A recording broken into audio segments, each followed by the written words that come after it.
Captain Kang Tae stood on the bridge of the research vessel and watched the stars. His ship, the Horizon's Edge, floated in the darkness near the edge of explored space.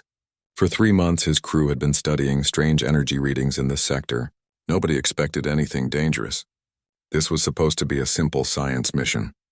"Captain, I'm picking up something unusual," said Dr. Yuna Park. She was the chief science officer and the smartest person Tae had ever met. Her fingers moved quickly across her console. "There's a signal. It repeats every 6 hours." Tae walked over to her station. "Natural or artificial?" Yuna's face went pale. "Artificial?" "Definitely artificial." The bridge went quiet. Lieutenant Hyun-soo, the communications officer, stood up from his chair. "Sir, if this is artificial, that means first contact," Tae finished. His heart raced. Humanity had searched for alien life for centuries. Now they might have found it. "Can you decode it?" "I'm working on it," Yuna said. Her hands shook slightly as she worked. "The mathematics are complex, but there's definitely a pattern here." For 2 days, the crew worked without rest. Yuna barely left her station. She drank coffee and stared at screens filled with numbers and symbols. Han helped her, running translation programs and comparing the signal to every language pattern in human records. Tae watched them work and felt excitement mixed with fear. Something about this signal felt wrong. On the 3rd day, Yuna called everyone to the bridge. Her face looked tired and worried. "I've decoded it," she said quietly. "You need to see this." The main screen lit up with text. Tae read it and felt his blood turn cold. "This is a message from the Dominion Sphere. You have entered our protected territory without permission. This is a violation of our laws. You will remove all human vessels from this region within 10 cycles. If you do not obey, we will destroy every human world. This is your only warning." The bridge was silent. Tae read the message again, hoping he had misunderstood. But the words were clear. "There's more," Yuna said. She pressed a button and the screen changed. Now it showed coordinates. Tae recognized them immediately. They were human colonies: Earth, Mars, New Terra, Haven's Gate. 12 worlds in total, each marked with a red symbol. "They know where we live," Hai whispered. "They've been watching us." The final part of the message appeared. It was a countdown timer, 10 cycles. In human time, that meant about 23 days. Tae's mind raced. "Send everything to Earth Command. Highest priority. And get me Admiral Jin on secure channel." While Han worked, Tae looked at the countdown on the screen. 23 days after that war or extinction. The response from Earth took 6 hours. Admiral Jin Choi's face appeared on the screen. He was an old man with gray hair and hard eyes. He had fought in the Mars Rebellion and earned his rank through blood and fire. "Captain Tae, I've read your report," Jin said. His voice was calm, but Tae could hear the anger underneath. "The Unified Earth Council is meeting now, but I need to know something. In your professional opinion, is this threat real?" Tae thought about his answer carefully. "Admiral, 3 of our deep space monitoring stations went silent 2 days ago. No warnings, no distress signals. They just stopped transmitting. I think these aliens are showing us what they can do." Jin nodded slowly. "That's what I thought. Stand by, Captain. Keep monitoring that signal. If anything changes, you tell me immediately." The Admiral's face disappeared from the screen. Tae turned to his crew. They all looked scared. He didn't blame them. On Earth, the Unified Earth Council gathered in their great hall. Hundreds of representatives from every human world and colony sat in curved rows. Admiral Jin stood at the center and told them about the alien message. Some people shouted in anger. Others wanted to negotiate. A few suggested surrendering immediately. Commander Boralim stepped forward. She ran military intelligence and knew more secrets than anyone alive. "We need to consider the evidence," she said. Her voice cut through the noise like a knife. 3 monitoring stations destroyed. No debris, no survivors. These aliens can track us across light years. They know our locations. They've probably been watching us for years. "How is that possible?" someone shouted. "We would have detected them." "Would we?" Bora asked. "Our sensors are designed to look for ships like ours. What if their technology is completely different? What if they've been sitting out there the whole time, invisible to our instruments?" A representative from New Terra stood up. "We should negotiate. We can't fight an enemy we know nothing about. And if they're not interested in negotiation," Bora replied, "what if this ultimatum is their negotiation? Surrender or die. Those are our only choices." The debate went on for hours. Finally, Admiral Jin had heard enough. He stood up and his presence filled the room. Everyone went quiet. I'm going to tell you something, Jin said. His voice was hard and cold. I fought on Mars during the rebellion. I saw cities burn. I watched good people die. And you know what I learned?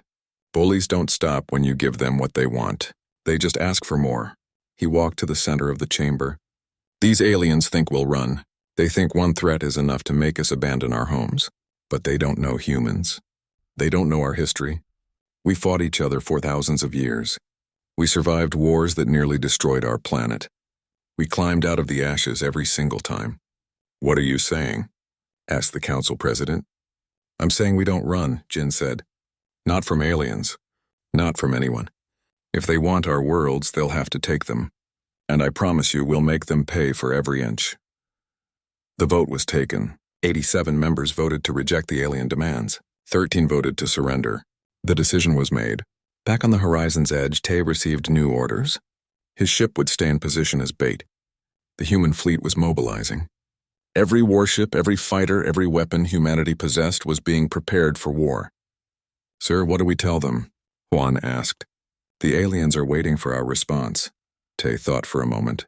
Then he smiled. It was not a happy smile. Tell them this. We decline. Come and try. Yuna looked at him. Captain, that's going to make them angry. Good. Tay said, I want them angry. Angry people make mistakes. The message was sent across all frequencies. Somewhere out in the darkness, the aliens received it. Tay imagined their surprise. They probably expected humans to beg or bargain. Instead, they got defiance. The countdown continued. 20 days, 1918. Earth's military worked day and night. Ships that had been in dock for repairs were rushed back into service. Civilian vessels were armed with whatever weapons could be fitted. Mining ships loaded their holds with explosives. If this was going to be humanity's last fight, they would make it count. Tay watched his crew prepare. They were scared, but they didn't quit. That was the human way. Scared but stubborn. Outmatched but unwilling to surrender. On the 10th day, sensors detected something. Massive distortions in space at the edge of the system. Something big was coming through faster than light travel. They're early, Yun said. They want to catch us unprepared, Tay replied. Battle stations, this is it. The aliens were coming and humanity was ready to burn. The alien fleet emerged from the darkness like nightmares made real. 73 ships appeared around the horizon's edge in perfect formation. Each vessel was enormous, bigger than anything humans had ever built. Their hulls were smooth and black like they had been grown instead of constructed. Strange lights pulsed along their surfaces in patterns that hurt to look at. Captain Tay gripped his chair as alarms screamed throughout the ship. Evasive pattern Delta, Hun. Are they communicating? Yes, sir, Han said. His voice shook. They're sending another message. The largest alien ship moved forward. It was twice the size of Earth's biggest battlecruiser. A weapon on its front began to glow with blue light. Final warning, the alien message said. The translation was better this time, as if they had learned human language. Retreat or die. You have 1 minute. Tay looked at his crew. They were young and scared and far from home, but they all looked back at him with determination. Nobody suggested running. Yan, send them our answer, Tay said calmly. What should I say, sir? Tell them we said no. Tell them if they want to fight, they've found one. The message was sent. For a moment, nothing happened. Tay imagined the aliens reading it, confused by human. Stubbornness.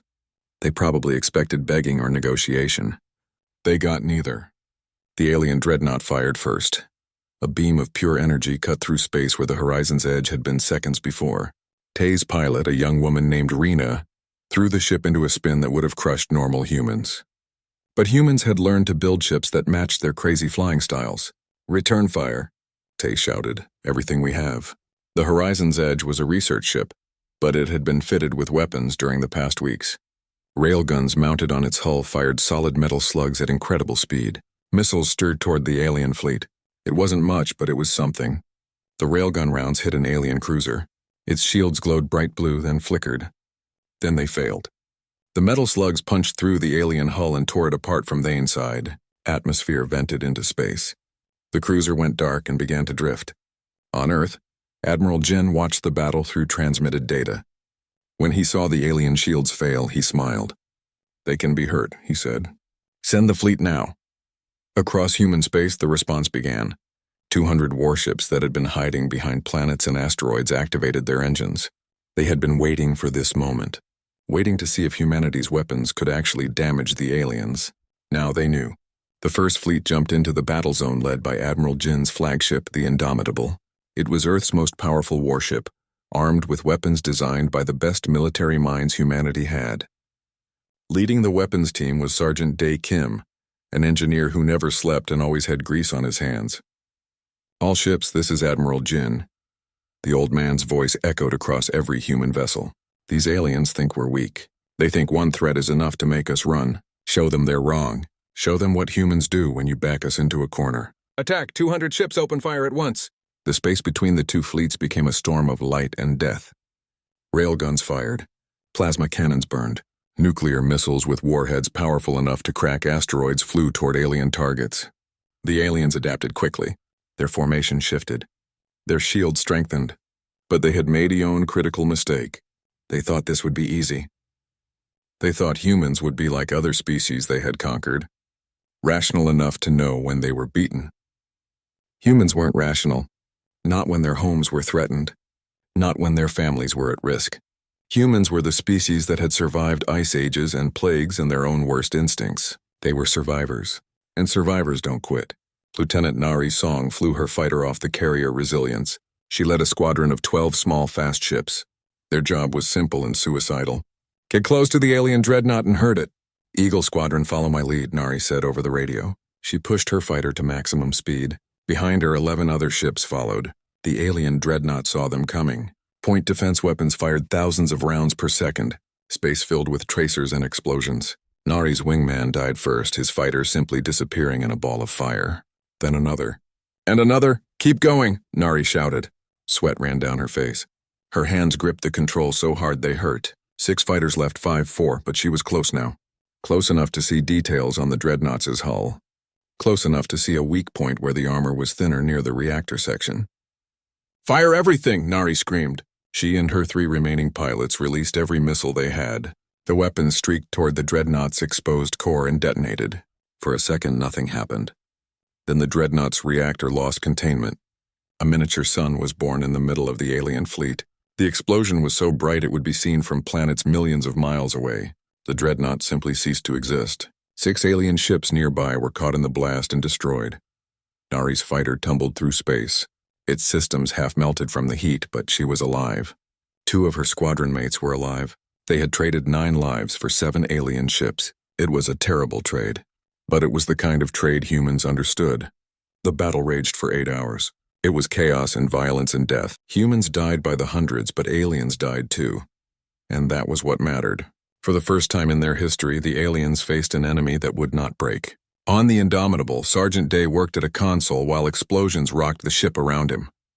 He was trying to hack into the alien communication network, seeing pieces of code captured from their signals. If he could disrupt their coordination, it might give human ships an edge. Come on, Dae muttered. His fingers flew across the keyboard. Around him, other engineers worked to keep the ship's weapons firing and shields operating. An alert flashed on his screen he was in. The alien network was open to him, but he didn't have time to do much. He sent a simple command, a signal that told every alien ship that every other alien ship was an enemy. For 30 seconds, the alien fleet fell apart. Ships fired on each other in confusion. Their perfect formations broke. In those 30 seconds, human ships pressed their advantage and destroyed a dozen more alien vessels. Then the aliens figured out what had happened and fixed their network. But the damage was done. Their advantage was gone. Captain Tay's ship had taken heavy damage, but it was still fighting. "Status report," he shouted over the noise of alarms. "Shields at 15%, Una called back. Her station was on fire, but she ignored it and kept working. Weapons mostly offline, but we're alive. Then we keep fighting," Tay said, "until we can't anymore." But the aliens had had enough. 12 of their ships suddenly broke formation and jumped away into faster-than-light travel. They were retreating, fleeing, running from humans. Their remaining alien ships tried to follow, but human weapons cut them down. By the time the battle ended, the alien fleet was gone. Some had escaped. Most had not. Admiral Jin stood on his bridge and looked at the debris field that had been a fleet. 47 human ships were destroyed or damaged beyond repair. Thousands of good people were dead. But the aliens had come with 73 ships and left with only 12. Send a message to all ships, Jin said quietly. Well done. You've shown the galaxy that humanity doesn't scare easily. Now we need to make sure they remember this lesson. What do we do about the ones that escaped? Someone asked. Jin smiled coldly. We let them go. They'll run back to their masters and tell them what happened here. They'll tell them that humans don't surrender, and maybe, just maybe, they'll think twice before threatening us again. But Jin knew the truth. This was just the first battle. The aliens would come back with more ships, more weapons, more determination, and when they did, humanity would have to be ready. On Earth, Commander Bora analyzed every piece of data from the battle. She studied alien tactics and weapons and shield technology. She was looking for weaknesses, ways to hurt them even more. They're strong, she said to her staff, but they're not invincible. They rely on their technology too much. They think in patterns. We can use that against them. How? Someone asked. Bora looked at a map showing alien territory. We don't wait for them to come to us again. We take the fight to them. We find their bases, their shipyards, their supply lines, and we burn them all. It was a dangerous plan, an aggressive plan, but it was the human way. When someone punched you, you punched back harder. The survivors of the first battle gathered at a massive space station called Bastion 9. They needed repairs and rest. They needed time to mourn their dead, but they didn't have much time. The war had just begun. Captain Tay walked through the station's corridors and saw the faces of other captains and crews. They looked tired and hurt, but they didn't look defeated. That was impossible to kill in humans, that stubborn refusal to accept defeat. Captain Tay, Admiral Jin called out, walk with me. They moved through the busy station together. Everywhere, people worked to repair ships and reload weapons. Nobody was resting. Nobody could afford to. What happens now? Tay asked. Jin stopped and looked out a viewport at the stars. Now we show them what happens when you threaten humanity. The Retribution fleet gathered in the shadow of Bastion 9. 60 warships, the best humanity had left after the first battle. Each one had been repaired and upgraded with lessons learned from fighting the aliens. Each crew was hungry for revenge. Admiral Jin stood in the war room with his senior officers.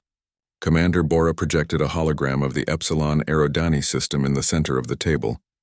A gas giant dominated the display surrounded by orbital structures. This is it. Bora said the alien shipyard. Our reconnaissance drones got close enough to scan it before being destroyed. What we found is disturbing. The hologram zoomed in.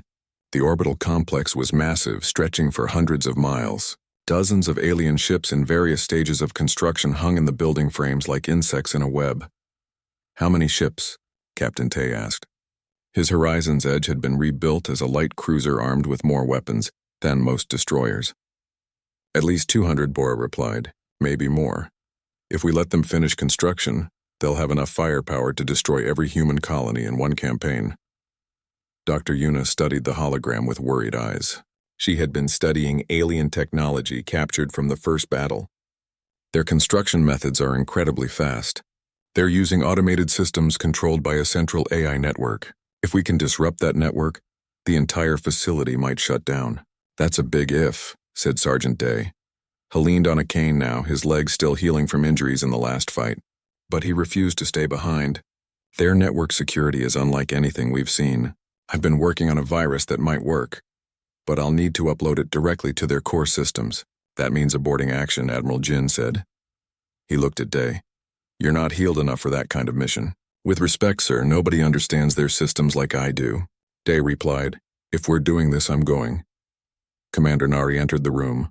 She had been promoted after her heroics in the last battle. Now she commanded 3 fighter squadrons. My pilots are ready, she said. Just tell us what you need destroyed. Jin studied the hologram for a long moment. Then he began issuing orders. Nari, your fighters will hit their power nodes first. Create confusion.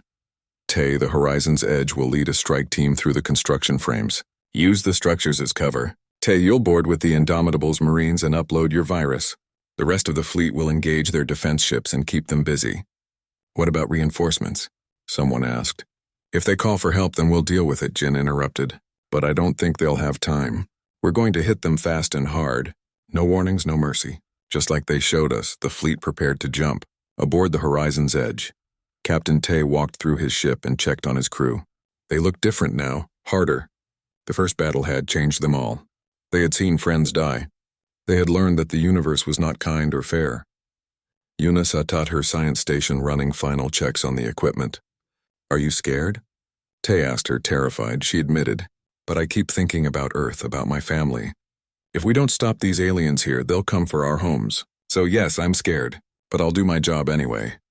That was the human way. Scared, but stubborn. The Retribution fleet made the jump to Epsilon Eridani. For a few seconds, they were nowhere and everywhere at once. Then reality snapped back and they were there. The alien shipyard filled the view screens. It was even bigger than the holograms had shown. The gas giant behind it glowed orange and red, making the construction frames look like a metal city hanging in space. "Sir, sensors show 37 alien warships in defensive positions," Hyan reported. "And they've seen us." "They're moving to engage. All ships begin attack," Jin ordered. "Show them what we came for." The Retribution fleet accelerated toward the shipyard. The alien defense ships moved to intercept, but Commander Nari's fighters got there first. 108 small fast ships strutted straight for the facility's power nodes. "Eagle Squadron, follow my lead," Nari said. Her voice was calm despite the danger. She had learned something important in the last battle. Staying calm kept you alive. Panic killed. Alien point defense weapons filled space with fire. But Nari's pilots were ready. They withdrew the barrage in patterns that seemed random, but were actually carefully coordinated. Humans were good at improvisation. It was one of their greatest strengths. Nari's missiles hit the first power node, and it exploded in a shower of sparks. Sections of the shipyard went dark. Emergency lights flickered on, casting strange shadows across the alien structures. "Good hit," one of her pilots shouted. Moving to Target 2, the alien defense fleet finally reached the human ships. The space battle began in earnest. Ships from both sides exchanged fire at distances where a single hit could kill. Admiral Jin's Indomitable traded shots with an alien battle cruiser, shields flaring with each impact. Captain Tay guided the Horizon's Edge into the construction frames. The metal structures provided cover from the alien weapons, but they also made navigation deadly. One wrong move and his ship would crash into a building frame at thigh speed. "Steady," Tay said to his pilot. "Nice and easy." They slipped between two construction berths where half-built alien ships hung like sleeping giants. Tay ordered his weapons to fire at the ship's exposed reactors. Explosions rippled through the frames. Alien vessels that would have terrorized human worlds died before they were even finished. "Captain, I'm detecting movement," Yuna warned. "Automated defense drones." Hundreds of them. Small attack crafts swarmed out of hidden bays in the shipyard structure. They were controlled by the same AI that ran the facility, programmed to protect the complex from intruders. "All weapons target those drones," Tay ordered. "Don't let them get close." The Horizon's Edge's guns blazed. Drones exploded by the dozens, but more kept coming. It was like fighting a swarm of angry insects. You could kill hundreds, and there were always more. On the Indomitable, Sergeant Day stood in the launch bay with 20 Marines. They wore heavy armor and carried weapons designed for boarding actions. The ship shook as it took fire from the alien battle cruiser. "Listen up," they said to the Marines. "Our job is simple. Get to the central hub, upload the virus, and get out. Don't be a hero. Don't try to explore. Just do the job and come home." Dr. Janho stood nearby. He was a linguist, not a soldier, but he understood alien computer systems better than anyone. "I'll guide you through their security protocols," he said nervously. "Just keep me alive long enough to do it." "That's the plan," Dee replied with a tight smile. The boarding craft launched from the Indomitable and raced toward the shipyard's central hub. Alien weapons tracked them, but the Indomitable suppressing fire kept most of the shots from connecting. Most, but not all. One boarding craft took a direct hit and disappeared in a flash of light. Day's craft made it through. They crashed into docking port on the hub's outer structure. The Marines cut through the door with plasma torches and rushed inside. The interior of the alien facility was strange and unsettling. The corridors were too wide and the lighting was wrong. Everything had an organic quality, like being inside a living creature. Day pushed away his discomfort and focused on the mission. "Junyo, which way?" he asked. The linguist checked a portable scanner. Left corridor, then up 3 levels. The main computer core should be in the center of the structure. They moved quickly through the alien halls. Twice they encountered automated security systems, mechanical guards that attacked without warning. The Marines destroyed them, but not before losing 2 men. Dee's leg hurt. Every step sent pain shooting up his side, but he kept moving. People were counting on him. Earth was counting on him. They reached the computer core. It was a massive room filled with strange technology that hummed and glowed.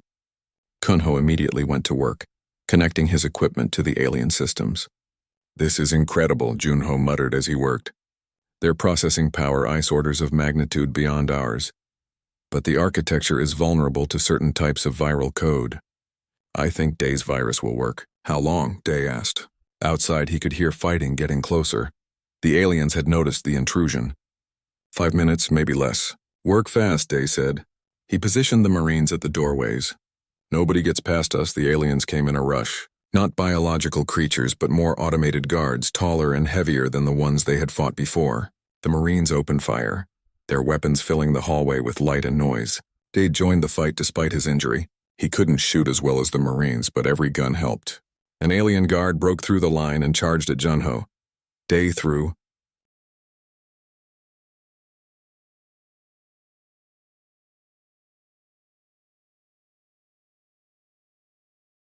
himself in its path. The guard's weapon struck him across the chest, breaking ribs and sending him flying. But he had bought Junho the seconds he needed. "Virus uploaded," the linguist shouted. "It's spreading through their network now." "Fall back," Dee gasped. Pain made it hard to breathe. Everyone back to the ship. The Marines grabbed Day and Junho and ran. Behind them, the facility began to shake. The virus was working. Automated systems were receiving contradictory orders. Construction arms started tearing at their own projects. Defense drones turned on each other. Outside, the effect was even more dramatic. The entire shipyard descended into chaos. 6 months had passed since the raid on the alien shipyard. The war had settled into a pattern of raids and counter-raids, ambushes and retreats. Neither side could gain a decisive advantage, but something strange was happening across alien space. Commander Bora's intelligence network had picked up unusual signals. She stood in Admiral Jin's office on Earth, showing him reports from deep-cover reconnaissance drones. "The aliens are fighting among themselves," she said. "Not major battles, but there's definitely internal conflict." Jin studied the data. "What does it mean?" "It means they're not as united as we thought," Bora replied. "I've been analyzing their communications and political structure. The aliens, they call themselves the Ascendancy, aren't a single species. They're a coalition of different races held together by fear and force. And we've broken that fear," Jin said, understanding. "We proved they can be beaten." "Exactly. Some of their subject species are starting to ask questions. If humans can fight back successfully, why can't they? The Ascendi's entire power structure is built on the idea that resistance is futile. We've shown that's a lie." Jin leaned back in his chair. For the first time in months, he allowed himself Asmal's smile. "So what you're telling me is that by refusing to surrender, we've destabilized their entire civilization." "In essence, yes. But there's more." Bora pulled up another report. "We've detected communications from several Ascendancy worlds expressing support for humanity. Not military support, but moral support. They're watching us fight for our freedom, and it's giving them hope. Can we use this? Maybe, but we need to be careful. If we're seen as trying to break up the Ascendancy, they might unify against us. But if we just keep fighting for our own freedom, let them draw their own conclusions." Jin nodded. "We become an example, an inspiration, and sometimes that's more powerful than any weapon." On the medical station orbiting Mars, Sergeant Day walked without his cane for the first time. His recovery had been long and painful, but human medicine had advanced considerably during the war. Necessity had driven innovation. Dr. Yuna visited him in the rehabilitation center. "How are you feeling?" "Like I got hit by a ship," Dee admitted. "But I'm alive. That's more than a lot of people can say. You saved Janho's life, saved the whole mission. You're a hero." Day shook his head. "I'm not a hero. I'm just an engineer who got lucky. The real heroes are the ones who didn't come back." Yuna understood that feeling. She had lost friends too. The war had taken a terrible toll on everyone. But there was work to be done. The military wants you back. They're building new ships with the technology we've learned. They need your expertise. "I know," Dee said. "I've already been reviewing the designs. We're making ships faster, tougher, meaner than anything we had before. Give us another year and we'll have a fleet that can match the Ascendancy ship for ship." "Will it be enough?" "It has to be." Commander Nari had been promoted again. Now she commanded an entire carrier group with responsibility for over 300 fighters and their pilots. She was only 26 years old, but the war had aged everyone quickly. She stood on the bridge of her carrier, the Phoenix rising, and watched her pilots train. They flew practice maneuvers against drones programmed to mimic alien tactics. Every day they got better, faster, more deadly. Her second-in-command, a veteran pilot named Taiho, joined her. "The new recruits are improving," he said. "But they're still green." "We're all green," Nari replied. "A year ago, none of us had fought in space combat. Now we're veterans. That's how fast this war has moved. Do you think we can win?" Nari watched a fighter execute a perfect barrel roll. "I think we don't have a choice. Winning is the only option because losing means extinction." Captain Tay's Horizon's Edge patrolled the border regions, hunting alien scouts and preventing infiltration. His crew had become skilled at detecting Thalians' cloaking technology. It wasn't perfect invisibility. It left traces that careful sensors could detect. "Contact," Hyan reported, bearing 270. "Single alien scout ship." "Intercept course," Tay ordered. "Don't let it escape." The Horizon's Edge accelerated. The alien scout tried to run, but Tay's ship was faster. They closed the distance quickly. Tay ordered a warning shot, hoping to disable the scout and capture it intact. Instead, the alien ship self-destructed. "They'd rather die than be captured," Yuna observed. "That tells us something about their culture. Failure is not acceptable," Good Tay said grimly, "because they're going to fail a lot more before this war is over." At the Unified Earth Council, political debates raged about the war's direction. Some representatives wanted to push for immediate peace. Others wanted to take the offensive more aggressively. Admiral Jin listened to both sides, then offered his own assessment. "We're at a crossroads," he told the council. "The Ascendi's leadership has been silent for 3 months. No ultimatums, no demands, no threats. That means they're deciding what to do about us. We can wait for their decision or we can force their hand." "What do you suggest?" the council president asked. "I suggest we open a channel for negotiation, but we negotiate from a position of strength, not weakness. We've proven we can fight them. Now we prove we can talk to them. But we do it on our terms, and if they refuse, then we keep fighting. But I don't think they'll refuse. They're losing control of their own empire. They need this war to end as much as we do, maybe more." The decision was made. Commander Bora would lead a small diplomatic team to a neutral location and attempt to open negotiations. It was risky, but war was always risky. While diplomacy began, the military continued preparing. Earth shipyards worked around the clock. New vessels rolled out of construction bays weekly. These ships incorporated lessons learned from months of combat. They were faster, better armed, and tougher than the ships that had fought in the first battle. Sergeant Day returned to duty and immediately threw himself into work. He led a team of engineers developing new weapon systems. His focus was on anti-shield technology. The aliens' energy shields were powerful, but Day had discovered they had harmonic frequencies that could be exploited. "If we can hit them with the right frequency," he explained to Admiral Jin, "their shields won't just fail. They'll amplify our weapons' power and tear the ship apart from the inside." "How soon can you weaponize this?" "We already have. 20 ships are being fitted with the new systems now. We'll test them in the Tideti sector next week." The test went better than expected. A small human force engaged an alien patrol and destroyed 5 enemy ships without taking any casualties. The aliens' greatest defensive advantage had been neutralized. Word of the test spread quickly through both fleets. Human morale soared. Alien confidence wavered. The psychological impact was enormous.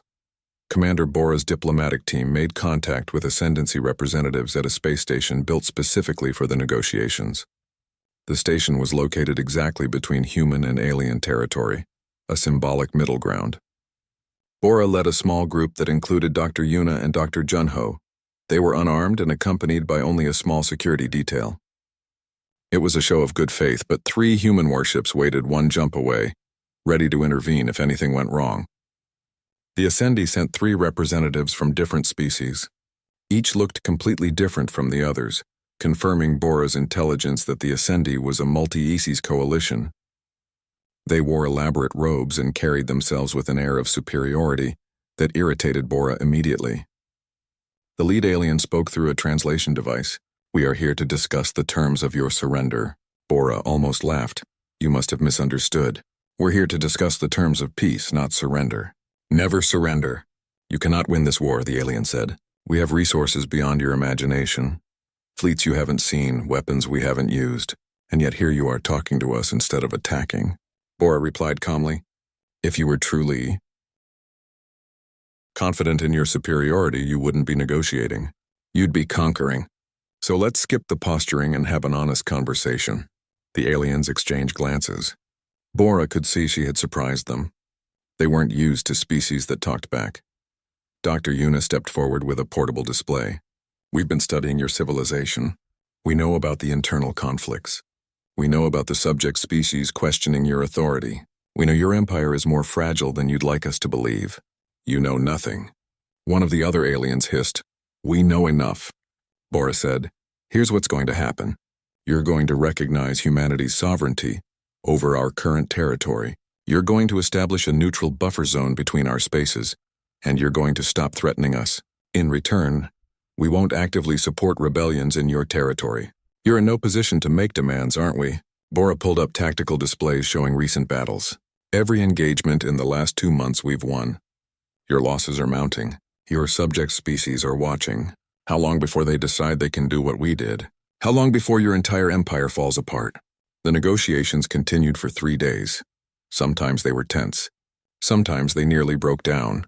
But slowly, grudgingly, the aliens began to realize that humanity would not be easily beaten or intimidated. On the 3rd day, the lead alien made a surprising admission. Different from other species we've encountered. The negotiations took 2 more weeks. Commander Bora and her team lived on the neutral station, working through complex details with the Ascendancy representatives. Every clause had to be carefully worded. Every agreement had to be clear. There was no room for misunderstanding. When dealing with species that might interpret things differently, Admiral Jin visited the station on the final day. He brought Captain Tay, Dr. Yuna, and Sergeant Day with him. These were the people who had fought in the first battle, who had proven humanity wouldn't surrender.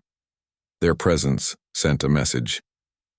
Humanity negotiated but never forgot who it was. The final agreement was simple in concept but detailed in execution. The Ascendancy would recognize all human-controlled space as sovereign territory.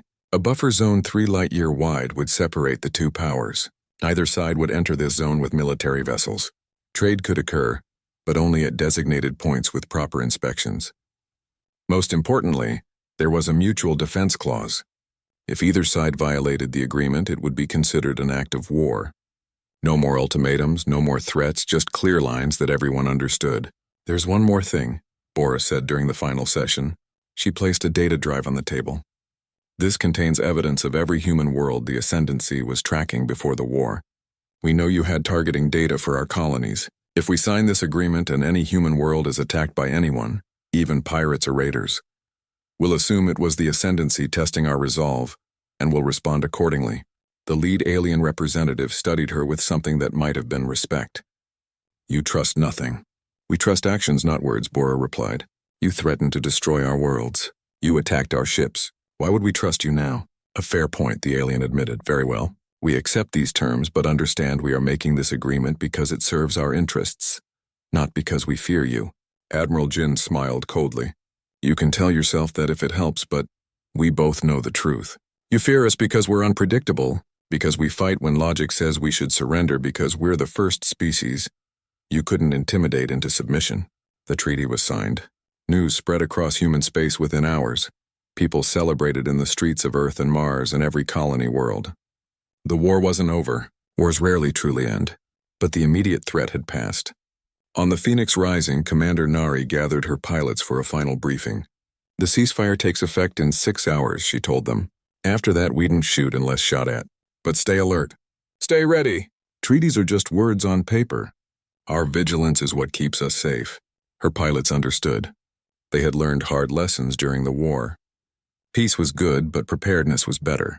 Captain Tay returned to the horizon's edge and found his crew celebrating quietly. They had survived.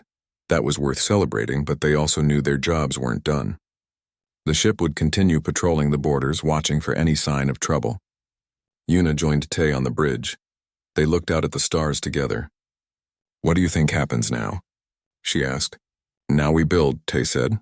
We've proven we can fight. Now we prove we can do everything else. Science, exploration, trade. We show the galaxy that humans are more than just warriors. But we keep the weapons ready. Always peace through strength. It's the only way on Earth. The Unified Earth Council held a ceremony honoring those who died in the war. Thousands of names were read aloud. each one representing someone who gave everything to protect humanity's future. Admiral Jin stood at attention throughout the ceremony, his face hard as stone. He had sent many of those people to their deaths. He would remember every single one. After the ceremony, Jin met with the council to discuss the future. The Ascendi has agreed to peace, but they're not our only concern. He said, the galaxy is large. There are other species out there. Some might be friendly. Others might be worse than the Ascendancy. What do you recommend? The council president asked. I recommend we continue building our military, not to wage war, but to ensure we're never caught unprepared again. I recommend we establish a dedicated exploration fleet to find out what else is out there before it finds us. And I recommend we start reaching out to other species, the ones the Ascendancy has oppressed. They might become our allies. That could anger the Ascendancy. The agreement says we won't actively support rebellions. It doesn't say we can't trade with independent worlds. If some of those worlds happen to buy weapons from us, well, that's just commerce. The council understood what Jin was suggesting. Humanity would honor the letter of the treaty, while undermining the Ascendi's control through economic and diplomatic means. It was a long game, but humans had learned to play the long game. Construction began on a new class of warships. These vessels incorporated everything humanity had learned during the war. They were powerful, fast, and designed specifically to fight against Ascendancy technology. The first ship off the line was named Defiance. Others followed Tenacity, Courage, and Indomitable too, named after Admiral Jin's flagship that had been destroyed in the final weeks of fighting. Sergeant Day led the engineering teams building these ships. His injury had left him with a permanent limp, but his mind was sharper than ever. He personally oversaw the installation of every weapon system, every shield generator, every critical component. These ships are our insurance policy, he told his teams. If the Ascendancy ever threatens us again, these beauties will remind them why that's a bad idea. The ships were impressive. Each one was twice as powerful as the vessels that fought in the first battle, and humanity was building them by the dozen. Within 2 years, the human fleet would be larger and more capable than anything the Ascendancy had seen. Dr. Yuna and Dr. Janho established the Xenological Institute on Luna. Its mission was to study alien species and cultures, learning everything possible about potential friends and enemies. Knowledge was a weapon too, and humanity intended to be well armed with it. We went into first contact completely blind, Yuna explained to students at the Institute's opening ceremony. We didn't understand the Ascendi's culture, their motivations, their capabilities. That nearly cost us everything. This institute exists to make sure we're never that ignorant again. The institute became a hub for humanity's brightest minds. They studied every scrap of information gathered during the war. They analyzed alien communications, technology, and tactics. They built profiles of every species in the Ascendancy coalition, looking for strengths and weaknesses. Commander Bora took a position at the institute, using her intelligence experience to guide the research. She also maintained Earth's spy network, which extended into Ascendancy space through various covert means. Information flowed constantly, giving humanity advanced warning of any threats. 1 year after the treaty was signed, the first confirmed reports arrived. 3 species within the Ascendancy had declared independence. They cited humanity's example as inspiration. The Ascendancy had tried to suppress the rebellions but failed. Their military was still recovering from losses suffered fighting humans. It's working, Bora told Admiral Jin. The Ascendancy is fracturing. Within 5 years it might not exist in its current form. Good, Jin said. Let them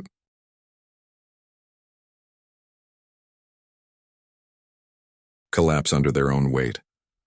As long as they leave us alone, I don't care what happens to them. But Jin knew humanity had to be careful. A dying empire was dangerous. It might lash out in desperation. So the fleet remained on high alert, ready to respond to any threat. Commander Nari led a mission to make contact with one of the newly independent species. They called themselves the Tovan, and they had been under Ascendancy control for 300 years. Their delegation met with human representatives on a border station. We watched your war, the Tovan leader said through a translator. We saw you refuse to surrender. It gave us hope that freedom was possible. When you won, we knew we had to try. We didn't win, Nari replied honestly. We fought to a stalemate. But sometimes that's enough. Sometimes just surviving is a victory. Will you help us? The ascendancy is weak now, but they will recover. When they do, they'll come for us. Nari chose her words carefully. We can't fight your war for you, but we can trade. We can share knowledge. We can be friends. And sometimes friends help each other in unofficial ways. The Tovan understood. Within months, they were purchasing human weapons and technology. Not enough to violate the treaty, but enough to defend themselves. Other independent species did the same. Humanity was building a network of allies. Slowly, but surely. 5 years after the first battle, Captain Tay stood on the bridge of a new ship. He had been promoted to admiral and given command of the Second Fleet. The Horizon's Edge was now a museum ship, preserved as a reminder of where humanity's space navy had begun. His new flagship was the Defiant Spirit, one of the new Dreadnought-class vessels. It was 10 times more powerful than the Horizon's Edge had been. Standing on its bridge, Tay felt the weight of responsibility. This ship represented humanity's commitment to never being threatened again. Dr. Yuna visited him before his first patrol. Hard to believe it's been 5 years, she said. Feels like yesterday, Tay replied. Sometimes I still see that first alien fleet appearing around us. Still feel that moment of fear before the fighting started. We've come a long way since then.